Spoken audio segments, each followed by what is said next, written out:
This is Keith Weaver with the Top Executive Strategy Podcast, where CEOs, COOs, and business owners share strategies for success. This is 6 questions in 9 minutes because the best strategies are concise business advice. So let's get started. Question number 1, tell us in a few sentences who you are and what you do. Well, my name is Bryan. I am the founder of CS Solutions, which is a corporate customer experience and employee development firm in Salt Lake City. I'm a former financial services manager for several of the region's biggest financial institutions, as well as a senior director of finance within the auto industry. I'm a graduate of the Ritz-Carlton Institute, the Disney Institute, and the Zappos School of Wow. So I am beyond passionate about revolutionizing the face of customer service and also changing the way companies think about their employees. Awesome. Some great experience and glad to have you on.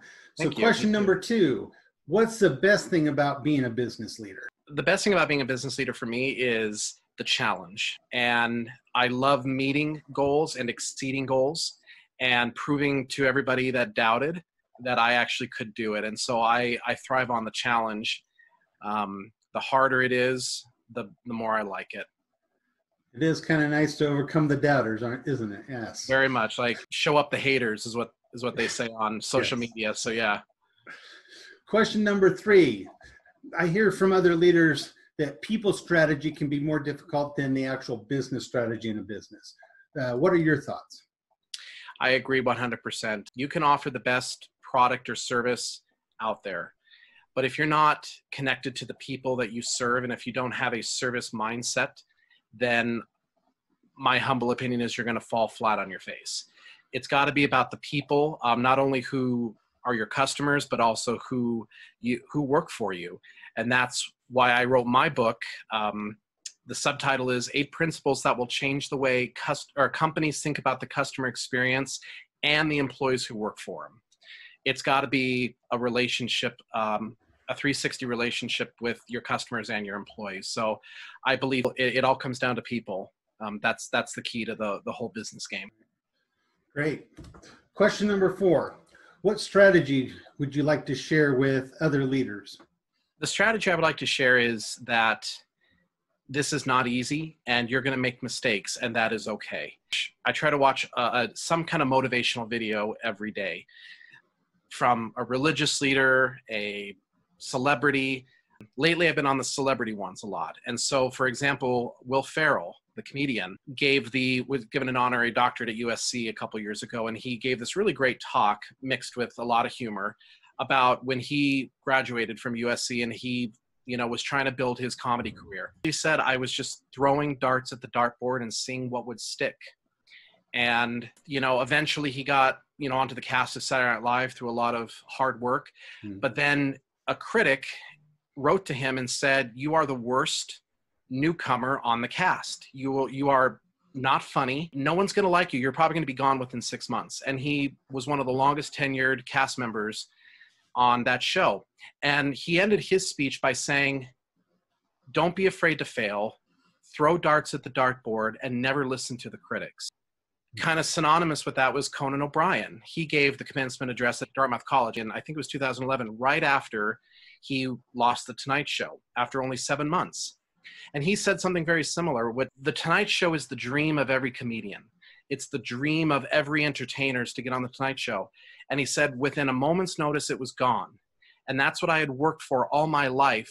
And what I thought, he said, when I lost The Tonight Show, I thought I was a failure. I thought my definition of success is out the window.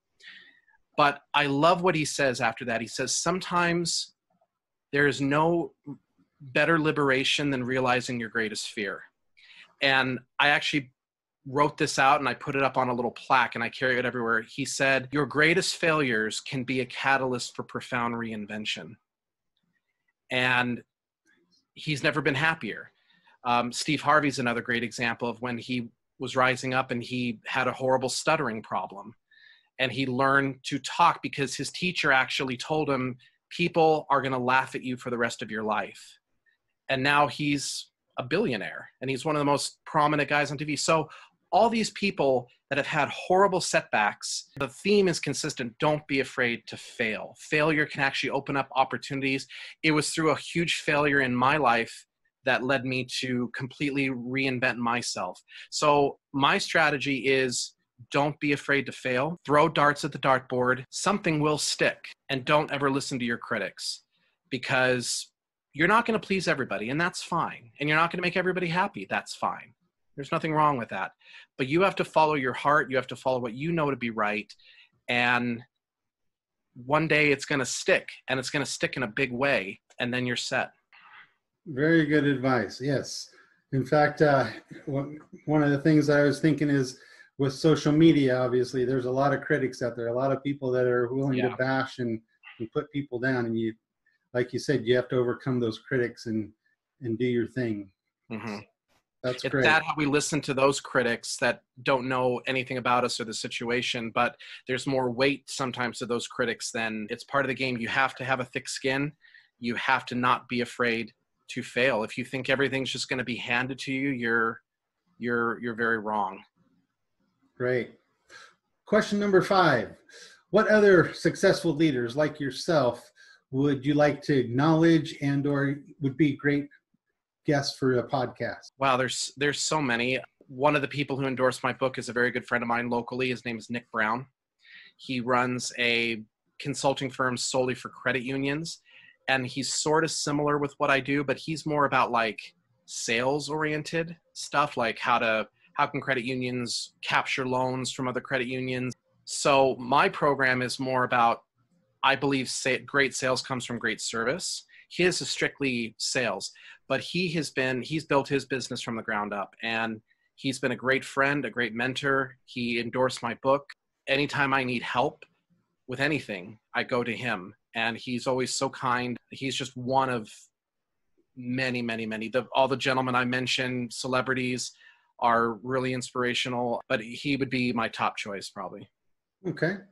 Question number 6, just a fun final question. Tell me about your favorite past boss. I had a boss when I was working in for a very big regional bank who I learned quite a bit from. When I was first hired on as a manager, I just thought this guy was very standoffish, and he was very just kind of cold and impersonal, until I really kind of got to know him and had chances to sit down with him when we'd be going over various loans or, various issues, and his personality just kind of came out. But what he did was, before he would go home every day, he would go to every single employee. I was the branch manager. He was kind of my manager over other branches, but he would always go to every employee and say, is there anything else I can do before I go to make your life a little easier today? And that just always stuck with me. And it's something I would always tell my employees before I would leave, my tellers, my loan officers. I would say, is there anything else I can do to make your life just a little easier today? And generally 99% of the time there wasn't. It was the end of the day, and we were all ready to go home. But it's just the simple fact that he had a service mindset. He's not just this Grinch sitting in his big corporate chair barking out orders. He really had a heart to serve, and he meant it. It was not just empty words for him. He really meant it. So I think that's a favorite thing of all the bosses. I mean, I've been the boss most of the time, so it's kind of hard, but he was one of the few direct bosses I had that I really learned a lot from, and I really appreciate his commitment to service and to people. Well, I'm definitely letting people know that you care. That's awesome. Absolutely.